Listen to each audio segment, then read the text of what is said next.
Stray Kids sold out MetLife Stadium, topped the Billboard 200 multiple times, and pulled numbers that most American-born acts would sacrifice a Grammy for. So why do certain names in the U.S. music scene still treat them like an opening act? Over the past few years, a handful of interactions between specific American artists and SKZ sent fan communities into overdrive, with clips, screenshots, and receipts flooding timelines as supposed proof that Stray Kids gets overlooked by the very industry they keep outperforming. But here's where it gets interesting. We actually traced each moment back to its source, cross-checked the context, and what came out the other side doesn't always match the narrative that went viral. Some of these situations were genuine misunderstandings. Some were industry politics that had nothing to do with respect, and a few reveal more about how the American music machine works than about any single artist's opinion. Before you pick a side, consider this. In an industry where chart positions speak louder than press releases and ticket sales don't lie, does a passing moment on camera really tell you who respects whom? 8 American artists, 8 moments that sparked outrage, and 8 stories that deserve the full picture before anyone draws conclusions. So who actually underestimated whom? Number 8. The selective tourist, Lauv. When Ari Stopran's Lef, known professionally as Lauv, dropped his remix of BTS's Make It Right in 2019, he didn't just feature on a track. He walked through a door into the K-pop world that most American artists didn't even know existed. Lauv leaned into it too. He traveled to South Korea, sat down for Korean entertainment interviews, showed up on variety content, and built a relationship with ARMY, BTS's massive fanbase, that went beyond the typical Western artist does one collab and moves on formula. His debut album, How I'm Feeling, released in March 2020, carried that K-pop connection forward, and by then, Lauv had positioned himself as one of the few American indie pop artists who genuinely appreciated what Korean music was doing on the global stage. So the question that started circulating among Stray Kids' fanbase was uncomfortable but direct. If Lauv understood the creative depth of K-pop well enough to build an entire career chapter around it, how did he seem to completely overlook a group that embodied the same DIY production philosophy he built his own brand on?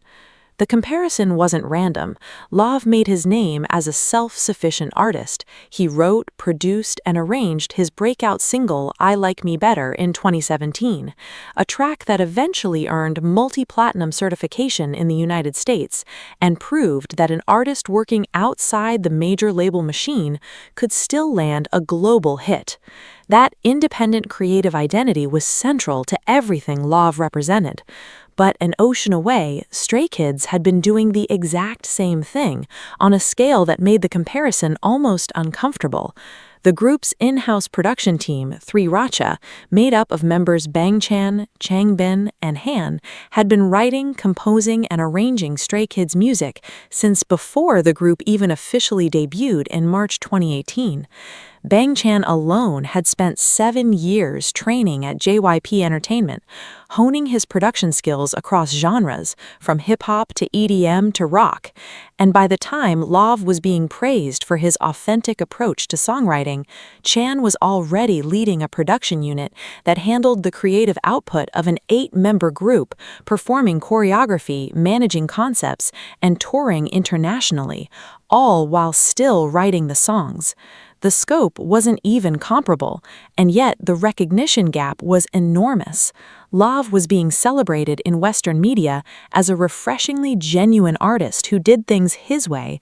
Stray Kids was doing more of the same thing, multiplied by 8 people, and barely getting a nod from the same circles. When fans traced through Lauv's interviews, social media history, and public appearances, the pattern seemed clear. His entire K-pop engagement had a single name attached to it: BTS, and nothing else. No mention of Stray Kids, no acknowledgement of 3RACHA's production catalog, no curiosity about a group that shared his core artistic values in almost every measurable way. The word underestimation started sticking, and for a while the optics were hard to argue with. But here's where the story needs honest context, because the leap from didn't mention them to underestimated them skips over about 5 layers of how the music industry actually functions. Lauv's collaboration with BTS happened organically. It grew out of mutual admiration between artists who discovered each other through overlapping fan communities and shared musical sensibilities at a specific moment in time. That's not a strategic choice to ignore other K-pop acts. That's just how creative partnerships form. Nobody auditions every group in a genre before deciding who to work with. Lauv connected with BTS because the chemistry was there, the timing aligned, and the personal relationship developed naturally. The fact that he didn't simultaneously discover and publicly endorse every other noteworthy act in K-pop doesn't make him dismissive. It makes him a normal human being operating within the limited bandwidth that every working artist has. There is also zero evidence in the public record of Lauv making negative or dismissive comments about Stray Kids, or any other K-pop group for that matter.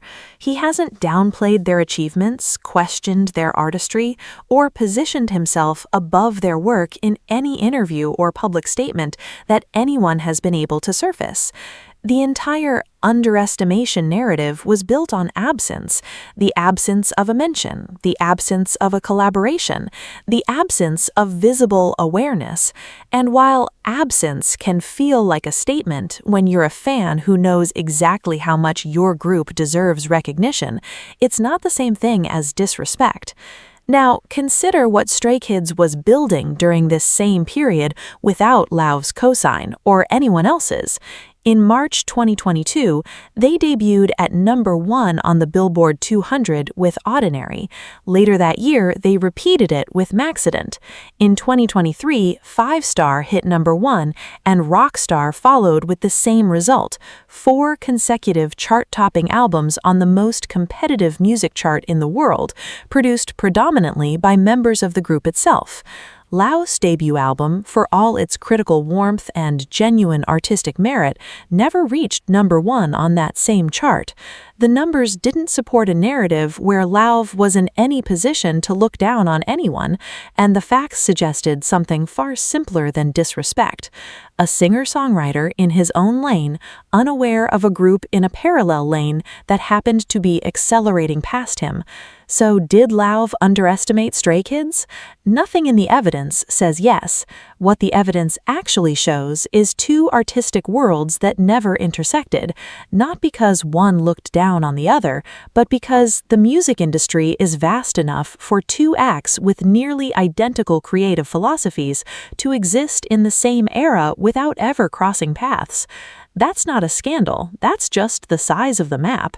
And the reality is that Stray Kids never needed a feature from Lauv, a shout-out on Instagram, or a seat at his table to validate what the Billboard charts already confirmed on their own.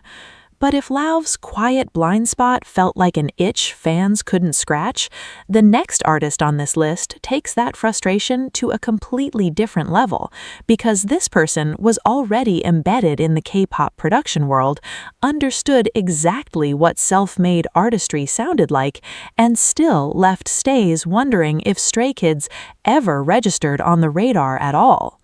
#7. The producer's blind spot. Charlie Puth. If there's one American artist who should have recognized what Stray Kids was doing in the production room, it was the guy who built his entire public identity around having the most finely tuned ear in modern pop music. Charles Otto Puth Jr., Charlie Puth to the world, didn't just study music. He studied at Berklee College of Music, one of the most prestigious contemporary music institutions on the planet, and emerged with a reputation for perfect pitch, so precise that he turned it into viral content, identifying notes, chords, and frequencies on camera with the casual confidence of someone reading a grocery list. His breakout hit, See You Again, alongside Wiz Khalifa in 2015, became one of the most streamed songs in history, and from there, Puth carved out a lane as pop music's resident production nerd, the artist who didn't just make hits, but could explain exactly why they worked, down to the harmonic structure and the frequency response of every instrument in the mix. So when Puth dove headfirst into the K-pop world through his collaboration with Jungkook of BTS on Left and Right in 2022, the move felt less like a career pivot and more like a natural extension of someone who genuinely loved dissecting great music wherever he found it. The Left and Right collaboration wasn't a surface-level feature. Puth spoke at length in interviews about Jungkook's vocal ability, praising his tone, his control, and his instinctive musicality with the kind of technical specificity that only another trained musician would bother articulating. He appeared on variety content, engaged with BTS's fandom, and made it clear that his interest in K-pop wasn't a marketing calculation. It was rooted in a real appreciation for the craft behind the sound. Puth's TikTok presence reinforced this further. His production breakdowns, where he'd build tracks from scratch or analyze what made a particular song click, drew millions of views and positioned him as one of the most production-literate artists in the American mainstream. This is where the frustration landed for Stays, because everything Charlie Puth publicly valued in music, technical skill, self-sufficiency in the studio, genre versatility, and an obsessive attention to sonic detail, existed in concentrated form inside Stray Kids' production unit. 3RACHA wasn't a marketing gimmick or a trio of idols who slapped their names on songs assembled by uncredited professional teams. Bangchan, Changbin, and Han were writing lyrics, composing melodies, building arrangements, and overseeing production on the majority of Stray Kids' discography from the very beginning. By the time Puth was going viral for demonstrating how he could identify a C# from across a room, Bangchan had already spent nearly a decade inside JYP Entertainment's training system, learning composition, arrangement, and audio engineering, and applying those skills not to solo tracks uploaded to SoundCloud, but to full albums for one of the most demanding performance groups in the industry. Changbin, whose rap delivery alone would warrant a production credit conversation in any other context, was co-writing and co-producing tracks that shifted from hard-hitting hip-hop to emotional balladry within the same album cycle. Han, arguably one of the most versatile members in all of fourth-generation K-pop, was contributing as a rapper, vocalist, and producer simultaneously, handling creative duties that most Western artists split across entire teams of hired collaborators. And all of this was documented and verifiable in album liner notes, KOMCA registrations, and the production metadata that anyone with Puth's level of musical curiosity could have found in about 15 minutes of looking. The perception among fans was sharp and specific. Charlie Puth had the ears, the knowledge, and the platform to recognize 3RACHA's work as something exceptional within the global pop landscape, and he chose instead to keep his K-pop lens focused on a single artist from a single group. The word underestimate didn't feel like a stretch when the dots connected that cleanly. But, and this is the part that requires stepping outside fandom logic for a moment, those dots don't actually connect as cleanly as they appear. Charlie Puth's collaboration with Jungkook didn't happen because he conducted a systematic audit of K-pop localists and selected the best candidate. It happened because two musicians connected through a combination of mutual fans, industry introductions, and personal chemistry that can't be manufactured or scheduled. Puth has spoken openly about how his relationship with Jungkook developed naturally through genuine conversations about music and a shared enthusiasm for the creative process that transcended industry positioning. That kind of organic connection doesn't come with an obligation to explore every other corner of the genre it originates from. An American jazz pianist who falls in love with the work of one Brazilian bossa nova artist isn't expected to publicly acknowledge every other bossa nova musician in São Paulo, and the same principle applies here, regardless of how large and passionate the fandoms involved happen to be. Furthermore, Puth's public content about production, while extensive, has always centered on his own creative process and mainstream Western pop structures. He wasn't operating a K-pop review channel or positioning himself as a scout for international talent. His TikTok breakdowns analyzed his own compositions, trending sounds, and classic pop arrangements, not the back catalogs of international acts he hadn't personally worked with. The absence of a 3racha breakdown on his feed isn't a statement about their quality, it's a reflection of his content direction and personal creative focus, neither of which he owes to any external fandom, no matter how devoted. And here's the part that reframes the entire conversation. Recognition from Charlie Puth, while it would have been flattering, was never something Stray Kids needed to validate their production credentials. By 2023, 3racha had production credits on 4 consecutive Billboard 200 #1 albums. They had written and produced tracks spanning noise music, pop punk, R&B, trap, and orchestral arrangements, often within the same project. Their work had been recognized at the Mama Awards and by a global fanbase that understood the technical depth of what they were hearing every comeback. Charlie Puth knowing the exact frequency of every note on a piano doesn't make him the gatekeeper of who qualifies as a legitimate producer, and Stray Kids' catalog didn't need his endorsement to prove what the credits already confirmed in black and white. So was this underestimation, or was it simply two production-obsessed musical worlds that never had a reason to collide? The facts lean heavily toward the second answer, and the frustration fans felt reveals more about how badly they wanted that collision to happen than about any deliberate disregard on Puth's end. But if the thought of a self-proclaimed production genius overlooking 3racha's catalog leaves a bitter taste, the next name on this list adds an entirely different dimension to the conversation. Because this artist didn't just collaborate with BTS once and move on, she built one of the most visible personal friendships in K-pop crossover history, positioned herself at the very center of the East meets West narrative, and still somehow left Stray Kids completely outside the frame. Number 6.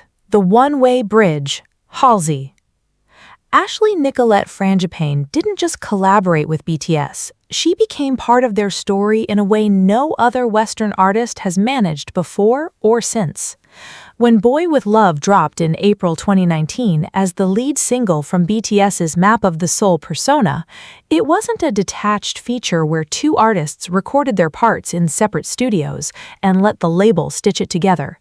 Halsey was in the music video, showed up at live performances, promoted the track across her own platforms, and did something most Western artists in her position wouldn't bother doing. She showed up for BTS not as a collaborator cashing in on K-pop's momentum, but as a friend who genuinely enjoyed their company and respected their work. The track debuted at number 8 on the Billboard Hot 100, and its music video shattered YouTube Premiere records at the time of release. But what fans remembered most wasn't the numbers. It was the way Halsey talked about BTS in interviews and on social media with a warmth and familiarity that went far beyond professional courtesy. She attended their concerts. She posted about them on her personal accounts without any promotional obligation attached. She publicly defended K-pop against Western media's tendency to reduce it to a novelty or a passing trend. Halsey, more than any American artist of her generation, positioned herself as a genuine bridge between the Western mainstream and the Korean music industry. And that bridge was sturdy, well-built, and led directly to one single address. The problem, as Stays saw it, was that this bridge only carried traffic in one direction.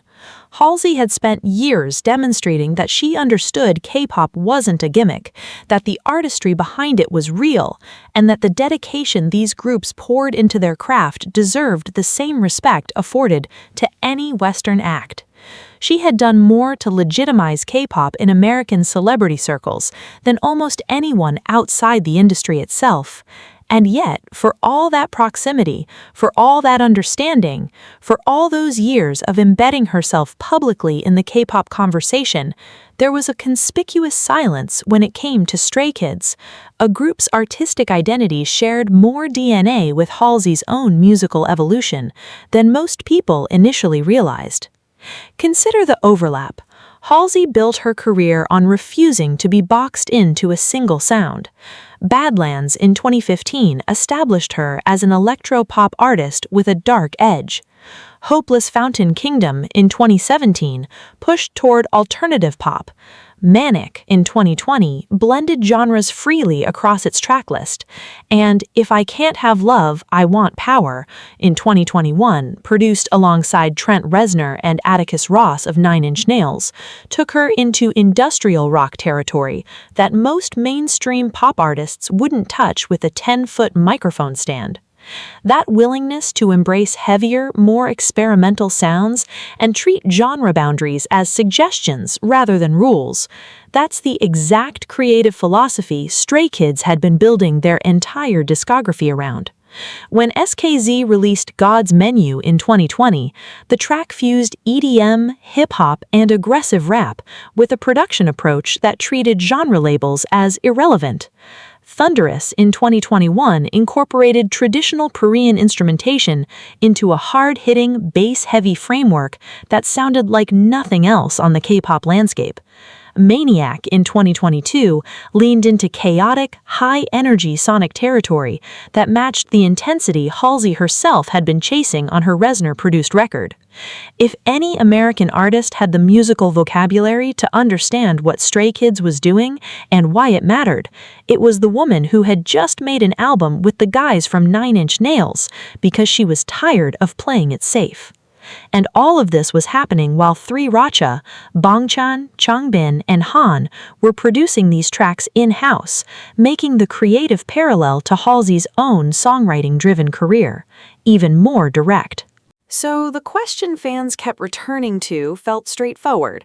How does someone so embedded in K-pop, so vocal about respecting the artistry, and so musically aligned with SKZ's experimental instincts, never once acknowledge the group publicly? But here's the honest reframe that the narrative requires. Halsey's relationship with K-pop was never actually a relationship with K-pop as a genre. It was a relationship with 7 specific people who happened to be in the biggest group in the world. She didn't become a K-pop ambassador by strategic design. She became friends with BTS, and the cultural crossover was a byproduct of that personal bond, not the other way around. Expecting her to survey the entire 4th-generation K-pop landscape because she was close with a group from the 3rd generation is like expecting someone who's friends with a chef at one Italian restaurant to write reviews for every Italian restaurant in the city. The friendship was the point, not the genre exploration.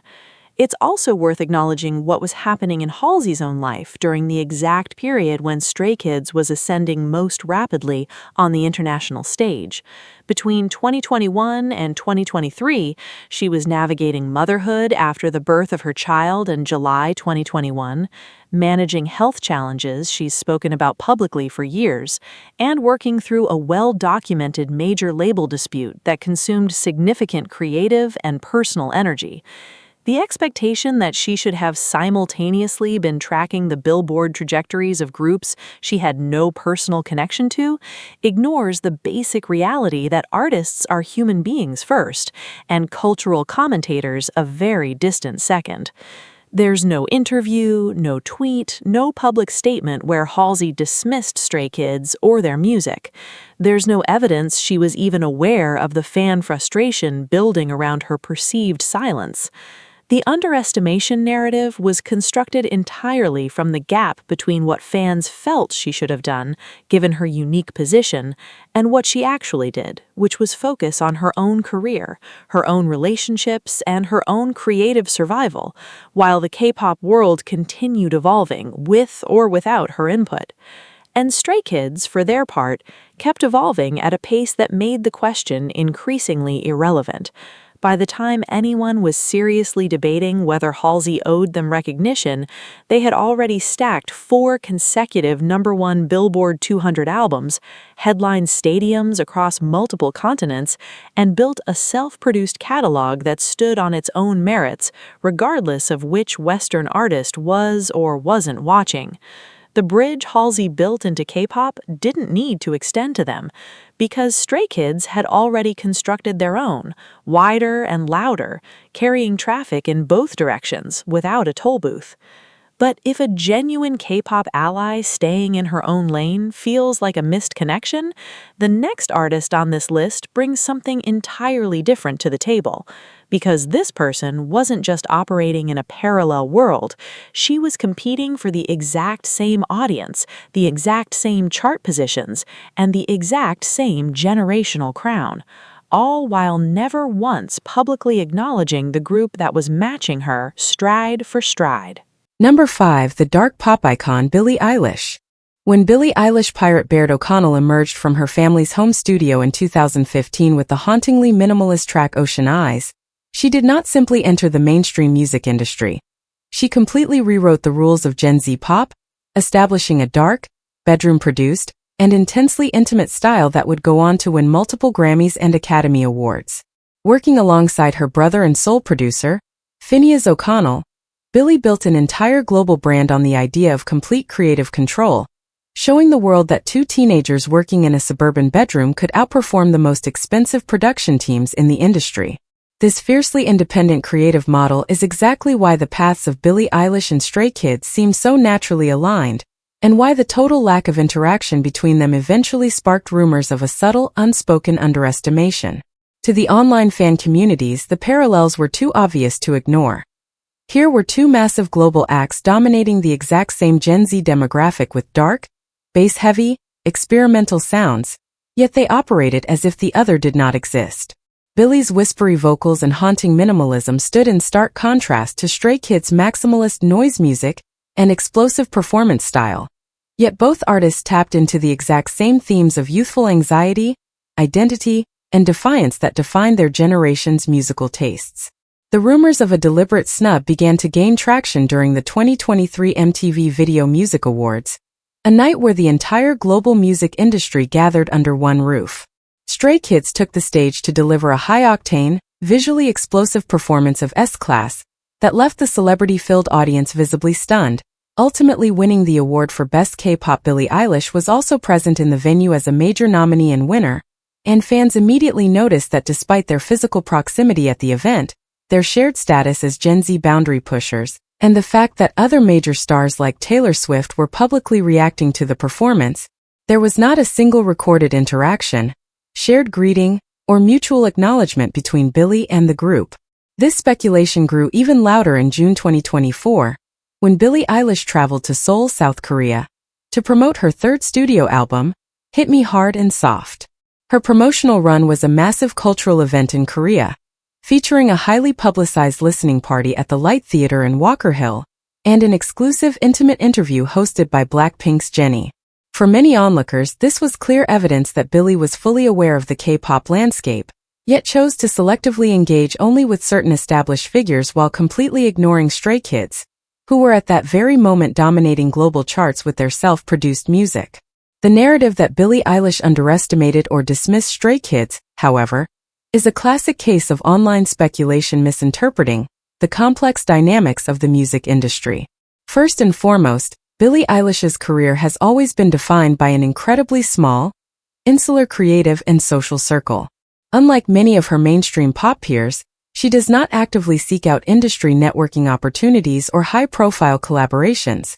Her musical circle remains strictly family-focused with Phineas, and her public interactions are highly selective. Her relationship with Jennie of Blackpink was not a calculated corporate strategy to capitalize on K-pop's momentum, but rather the result of a genuine, years-long friendship that began organically in neutral spaces like Coachella and grew through shared interests in fashion, specifically their mutual roles as global ambassadors for Chanel. Expecting Billie to automatically reach out to Stray Kids simply because she has a personal friendship with Jennie ignores the natural way human connections form. Furthermore, Billie's visit to South Korea in 2024 was a highly structured, corporate-sponsored promotional tour organized by Spotify and her record label with the sole purpose of maximizing domestic streams for her new album. Every minute of her itinerary was planned months in advance, leaving no room for spontaneous industry meetings or casual drop-ins. On the other side of the equation, Stray Kids' own schedule during this exact period was incredibly demanding, as the group was in the middle of preparing for their massive Dominate world tour and finalizing the production of their mini-album AT. The logistical coordination required to align the schedules of two massive international acts who are both actively promoting major projects is nearly impossible, and the lack of a public meeting is simply a matter of conflicting schedules, rather than a conscious decision to ignore one another. To suggest that Billie Eilish underestimated Stray Kids also ignores her well-documented respect for independent artistry. As someone who fought hard to maintain her own creative voice against major label pressure, she would naturally appreciate the work of three Racha, Bangchan, Changbin, and Han, who have written and produced the vast majority of Stray Kids' music since their debut. The fact that she has not publicly commented on their production credits is not a sign of dismissal, but a reflection of her own limited bandwidth as a touring and recording artist who does not spend her free time auditing the discographies of global boy groups.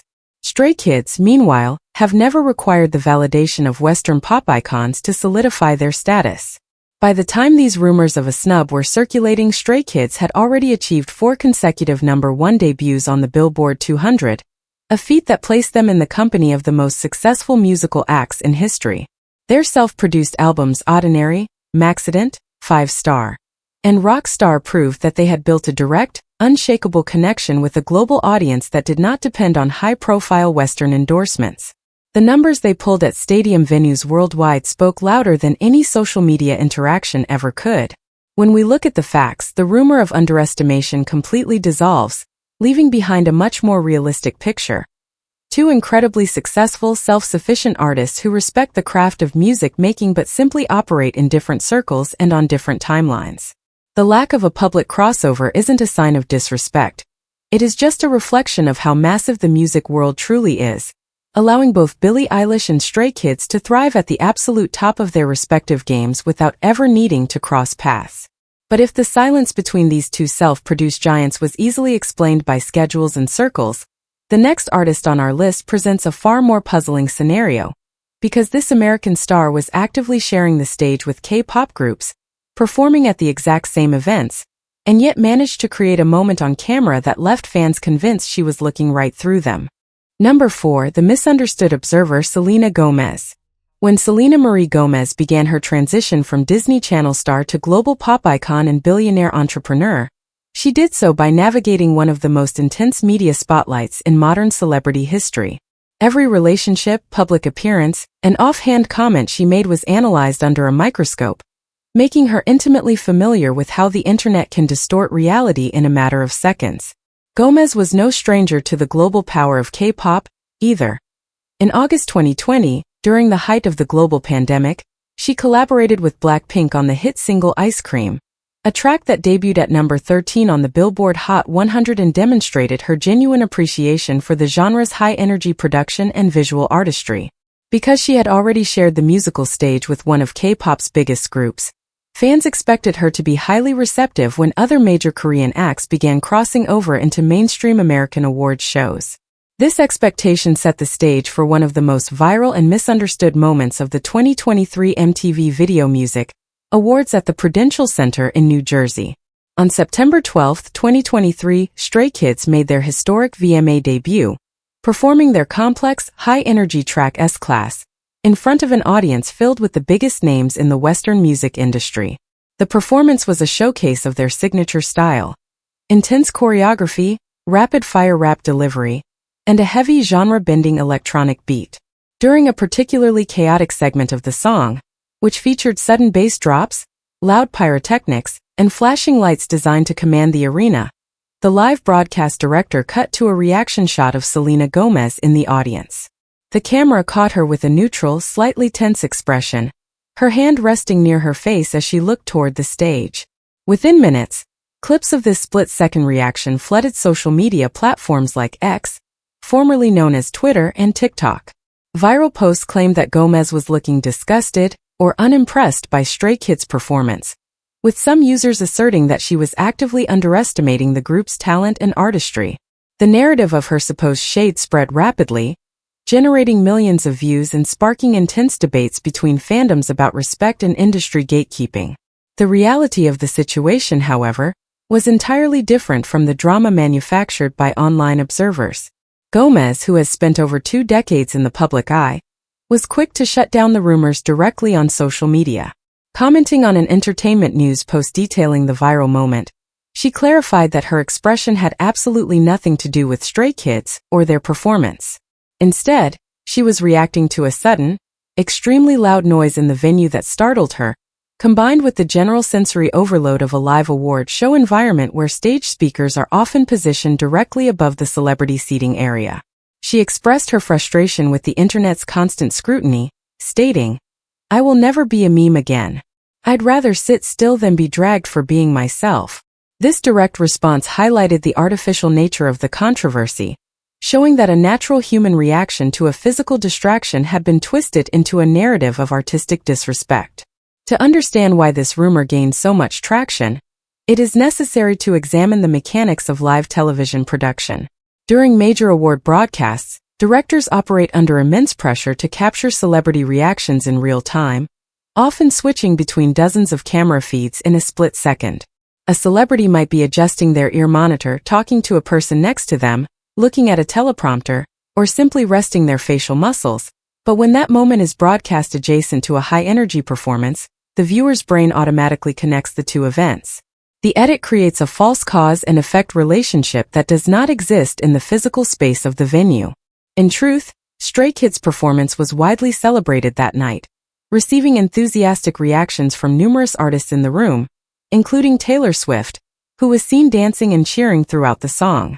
There is no logical reason to assume that Gomez, an artist who has consistently advocated for kindness and mental health awareness throughout her career, would choose to publicly mock or look down on a group she had no personal conflict with. Furthermore, Gomez's career achievements and business ventures, including her highly successful cosmetics brand Rare Beauty, and her critically acclaimed acting role in Only Murders in the Building, mean she operates in a completely different sphere of the entertainment industry than Stray Kids. She has no professional reason to compete with or underestimate a self-producing K-pop group. Their paths are entirely separate, and any overlap at an award show is a brief professional intersection rather than a turf war. Stray Kids, for their part, left the 2023 VMAs with the Best K-pop trophy for S-Class, solidifying their status as global leaders of the fourth generation, and proving that their unique sound could captivate the American mainstream on its own merits. The viral meme of Selena Gomez's reaction was ultimately a footnote in a night of historic triumph for the group, a manufactured controversy that revealed far more about the internet's thirst for celebrity conflict than it did about any actual animosity. When we analyze the evidence, the accusation that Gomez underestimated Stray Kids falls apart completely, exposing the rumor as a product of camera angles, loud venue acoustics, and rapid-fire social media commentary. It serves as a reminder that in the era of viral clips, context is the first thing to be discarded in favor of a dramatic storyline. But if a split-second camera angle at an award show can manufacture a fake rivalry out of thin air, our next artist took things a step further, not with a passive facial expression, but by publicly entering a direct creative collaboration that promised to merge their worlds, only to deliver a final product that left fans questioning whether he had actually listened to a single song they had ever released. Number 3. The disjointed remix Lil Durk. When Derek Banks, known to the music world as Lil Durk, released All My Life in May 2023 as the lead single from his 8th studio album, Almost Healed, the Chicago-born rapper was looking for more than just a radio hit. Featuring a soulful chorus from J. Cole and a backing choir of children, the track was a deeply reflective anthem about surviving the streets of Chicago, overcoming trauma, and maintaining resilience in the face of systemic obstacles. The song was a massive critical and commercial success, debuting at number 2 on the Billboard Hot 100 and securing its place as one of the most culturally significant hip-hop records of the year. Because of the track's heavy emotional weight and its specific focus on the African-American experience and street-level struggle, the announcement in October 2023 that an official remix featuring Stray Kids was on the way left the music community in a state of absolute shock. On paper, the pairing seemed completely incongruous. A hard-edged Chicago drill pioneer collaborating with a self-producing K-pop group from Seoul. When the All My Life Stray Kids remix finally dropped, the reception among fans and critics was highly divided. The remix kept Lil Durk's original verses and J. Cole's contribution, but injected new English vocal sections from the members of Stray Kids, primarily written and performed by the group's in-house production team 3 Racha. To many listeners, the final mix felt disjointed, as if the two musical styles had been hastily stitched together in a studio database, rather than developed through a collaborative creative process. Compounding this musical friction was the complete lack of promotion on Lil Durk's personal social media accounts. While Stray Kids platforms actively promoted the release to their millions of followers, Durk's feed remained focused on his solo projects and street ventures. This silence, combined with the perceived awkwardness of the track's arrangement, quickly birthed a rumor among K-pop fans that Lil Durk had completely underestimated Stray Kids' artistic value. The prevailing theory was that Durk's team viewed the group not as genuine musical peers, but as a convenient streaming hack, a way to leverage K-pop's notoriously dedicated online voting and purchasing power to boost the song's longevity on global streaming charts without having to actually engage with the group's music or identity. This narrative of exploitation and underestimation, while easy to construct from a distance, completely ignores the standard operating procedures of the modern global music industry. The creation of the All My Life remix was not a personal project initiated by Lil Durk in a Chicago studio, but rather a strategic partnership coordinated at the executive level by major record labels. Stray Kids are signed to JYP Entertainment, but their American distribution and promotion are handled by Republic Records, a massive subsidiary of Universal Music Group that also maintains close ties with Alamo Records, Lil Durk's label. In the contemporary music business, label-driven remixes are a standard tool used to cross-pollinate fanbases across different genres and geographic regions. For Republic Records, placing Stray Kids on a remix of a top-tier American hip-hop song was a way to introduce the group to urban radio programmers and mainstream rap listeners who might otherwise never encounter a K-pop act. For Lil Durk's team, the remix offered an entry point into the lucrative East Asian music markets and global streaming charts where K-pop groups command immense influence.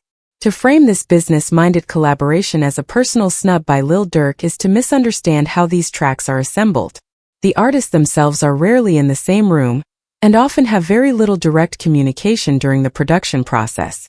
The vocals are recorded in separate studios across different time zones, Stray Kids in Seoul and Durk in the United States, and then sent to mixing engineers who attempt to blend the tracks. If the final product felt disjointed, it was a result of the inherent challenges of mixing two vastly different musical styles, not a lack of respect on the part of the Chicago rapper. Furthermore, the idea that Lil Durk looked down on Stray Kids' artistry is refuted by the actual contents of the remix. Durk and his production team had ultimate approval over the final master of the track. If they had truly dismissed Stray Kids as talentless or irrelevant, they would have rejected the vocal submissions or buried them so low in the mix as to be unrecognizable. Instead, the remix gave the members of Stray Kids prominent, clean vocal sections that allowed them to deliver their message of resilience in English, aligning themselves with the song's core themes. The members of Stray Kids, particularly Bang Chan, Changbin and Han, have always been open about their deep respect for American hip-hop and drill music, citing it as a major influence on their own aggressive, bass-heavy production style. Participating in a remix with an artist of Lil Durk's stature was a major milestone for them, representing a bridge between the subcultures that inspired them and the global stage they now commanded. The lack of traditional social media promotion from Lil Durk is also easily explained by the complex licensing agreements and promotional constraints that govern high-profile hip-hop releases, where artists are often restricted from promoting external remixes that might compete with their active solo singles. It was not a sign of neglect, but a reflection of the legal and commercial boundaries that define major label contracts. Stray Kids did not need Lil Durk's personal endorsement to validate their hip-hop credentials. Their own discography, filled with self-produced rap tracks that have topped the Billboard charts, had already proven their legitimacy to millions of listeners worldwide. The rumor of underestimation was simply a projection of fan anxiety over how K-pop artists are perceived by the Western hip-hop establishment, rather than a reflection of the actual professional relationship between the two acts. Ultimately, the collaboration was exactly what it was designed to be: a mutually beneficial industry project that allowed both Lil Durk and Stray Kids to expand their global footprints, proving that even in the highly corporate world of major label music, two completely different cultures could still find a common language in a song about survival. But if a label-engineered hip-hop crossover could be chalked up to standard industry mechanics and distant managers, the next artist on our list had no such excuse, because this global star was sharing the headlining bill at one of Europe's largest music festivals, witnessed their crowd-pulling power firsthand, and still left fans wondering if she had completely tuned out their historic performance. Number 2. The festival headliner SKZ. When Selena Gomez, known professionally as SKZ, released her sophomore studio album, SOS, in December 2022, she didn't just dominate the R&B charts. She established herself as one of the most culturally dominant forces in modern American music. The album spent 10 non-consecutive weeks at the top of the Billboard 200, spawned massive hits like Kill Bill and Snooze, and earned her a staggering 9 nominations at the 66th Annual Grammy Awards. SKZ's music, characterized by its raw emotional honesty, complex vocal arrangements, and genre-blending production, resonated deeply with a global audience, securing her position as a premier headliner for major music festivals worldwide. One of the most prestigious bookings of her career came in the summer of 2024, when she was announced as a headliner for the British Summertime BST Hyde Park Festival in London, one of Europe's largest and most historic music events. BST Hyde Park is not a typical weekend festival. It is a series of massive standalone concert days spread over several weeks in London's iconic Royal Park, having previously hosted legendary acts like the Rolling Stones, Adele, Elton John, and Stevie Wonder. Sharing the headlining bill for the 2024 edition was Stray Kids, who made history as the first male K-pop group to headline the legendary London festival, drawing an enormous crowd of over 50,000 fans who traveled from all corners of Europe, filling the historic grounds with a sea of red light sticks. Because both SKZ and Stray Kids were occupying the absolute pinnacle of the festival's lineup, the complete lack of public interaction or acknowledgement between the two headliners quickly fueled rumors among online K-pop communities. Fans and commentators began to speculate that SKZ was actively underestimating the group's impact, suggesting that she viewed them as a niche pop novelty, rather than legitimate peers sharing the same elite festival tier. Some argued that because SKZ did not post about their historic performance or share any backstage photos, she was choosing to ignore the massive cultural shift they represented on the global festival circuit. The narrative that SKZ underestimated or dismissed Stray Kids, however, is a complete distortion of how major music festivals are organized and executed. The most critical piece of evidence that refutes this rumor is the calendar itself.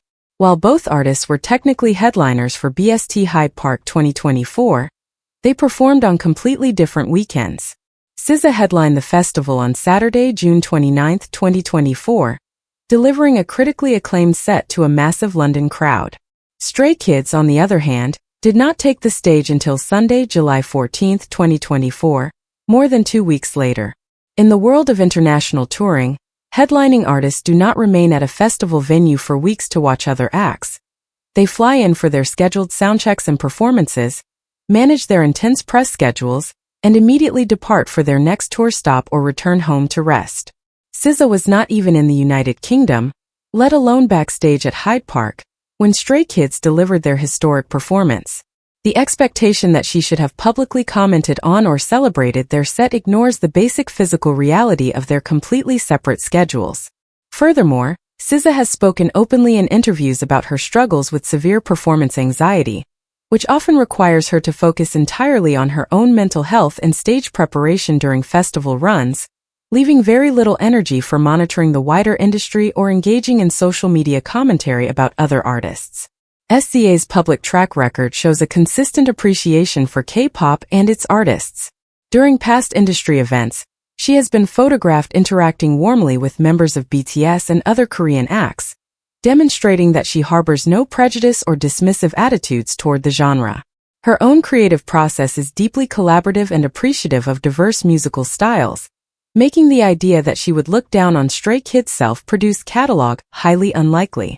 The absence of a social media shout-out is simply a reflection of an artist focusing on her own demanding tour production, which featured elaborate stage designs and intense vocal preparation, rather than a conscious effort to ignore another act. Stray Kids did not need SKZ's public endorsement to validate their historic achievement in London. Their performance at BST Hyde Park was widely praised by major British media outlets like NME and The Telegraph, which noted the group's undeniable stage presence, live vocal strength, and the massive, passionate crowd they drew. The rumor of underestimation was entirely manufactured by online observers who failed to check the festival dates, projecting a narrative of disrespect onto a simple logistical gap. When the facts are examined, it becomes clear that there was no snub, only two global powerhouses headlining the same prestigious event on their own terms, proving that Stray Kids' rise to the top of the festival circuit was achieved purely through their own talent and global appeal. But if missing each other by a matter of weeks at a massive European festival explains the silence of our second artist, the final name on our list has no such geographical defense, because this American superstar was standing just feet away in a high-security backstage area, looked directly at the members of Stray Kids, and set off a firestorm of controversy that forced both fanbases to ask if the absolute peak of the Western pop establishment would ever truly accept the self-made kings of K-pop. Number 1. The performative cheerleader Taylor Swift. When Taylor Allison Swift ascended to the absolute peak of the global music industry, she did so by mastering not only the art of songwriting, but also the complex dynamics of public perception. As a record-breaking artist whose Eras tour became the highest-grossing concert tour in history, Swift operates at a level of cultural dominance where every movement, gesture, and facial expression she makes is broadcast to millions and dissected by fans and critics alike. Over her decades-long career, she has developed a reputation as the ultimate cheerleader of the music industry, frequently seen dancing, singing along, and giving standing ovations to performers across all genres at major award shows. This characteristic enthusiasm became the center of a massive online controversy during the 2023 MTV Video Music Awards at the Prudential Center in New Jersey, where Stray Kids made their highly anticipated U.S. award show debut. When the group took the stage to perform their hit single S-Class, the live broadcast cameras frequently cut to Swift in the VIP section, capturing her standing up, dancing energetically, and expressing visible amazement at their intricate choreography, complex bone-breaking movements, and intense production of the song, which blends hip-hop, trap, and electronica into a singular explosive package. Sitting at her VIP table alongside her close friend and frequent production partner Jack Antonoff, as well as rapper Ice Spice, Swift was seen vibing to the heavy, electronic bassline and fast-paced delivery that defines the group's signature sound. Later in the evening, when Stray Kids were announced as the winners of the Best K-pop category, the cameras once again focused on Swift, showing her reacting with wide-eyed shock, her mouth open in a gasp as she pointed toward the stage in apparent celebration.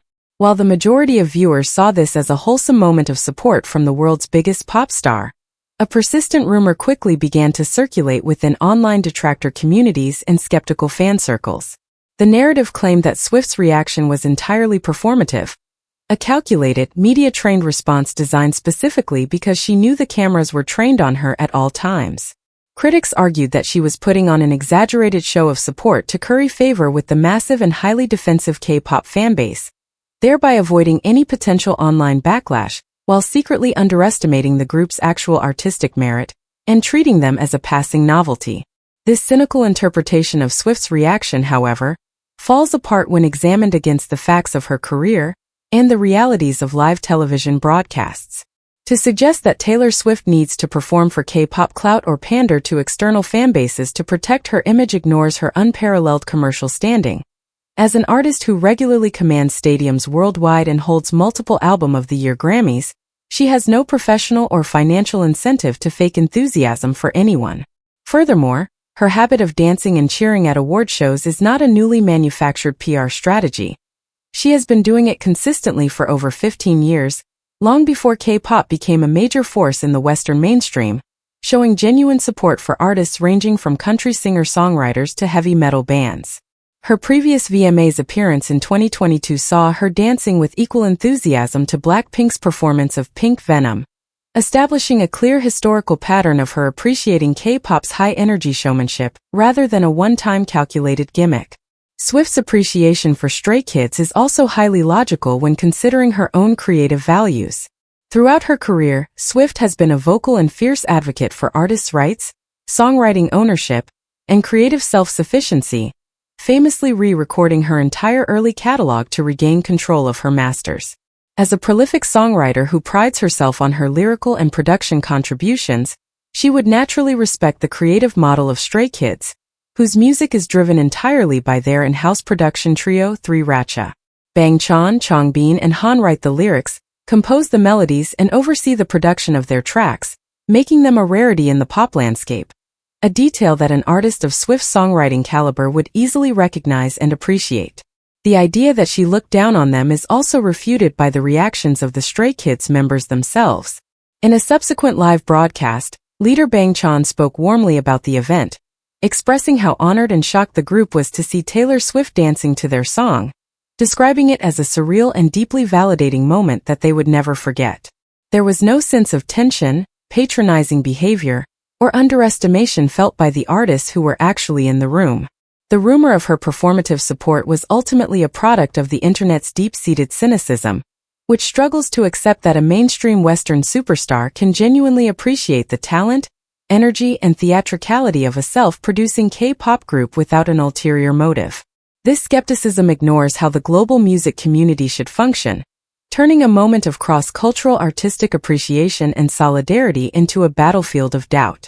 By analyzing the context of the night, the history of Swift's award show behavior, and her shared values of creative independence, the accusation of underestimation is revealed to be entirely baseless.